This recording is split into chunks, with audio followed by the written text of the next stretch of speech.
Hello, আসসালামু আলাইকুম। হ্যাঁ, কাজের সাইডে সবকিছু ঠিকঠাক আছে? হ্যাঁ, তাহলে কাজের সবকিছু ঠিকঠাক করে রেখে নে, তাহলে আর আমি এসে তোমাকে সব করে টাকা পয়সা সব দিয়ে দিব আমি। আচ্ছা, ঠিক আছে। আচ্ছা।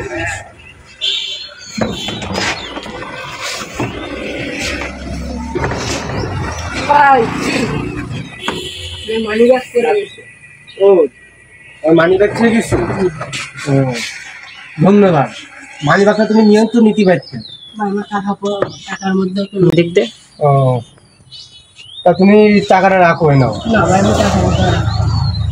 আর রাখো রাখো, তোমার এটা আমি ফেস টু ফেস কথা কর তুই। তুমি কি করো? ইমন তুই একটু মুখটা এদিক ফিরে কথা বল। হ্যাঁ, আচ্ছা, তাহলে তুমি একটা কাজ করো, তুমি আমার কার্ডটা নিয়ে রাখো। তোমার যদি কখনো প্রয়োজন মনে হয় তাহলে তুমি আমার ফোন দেবা, ঠিক আছে ছোট ভাই? আচ্ছা, ঠিক আছে।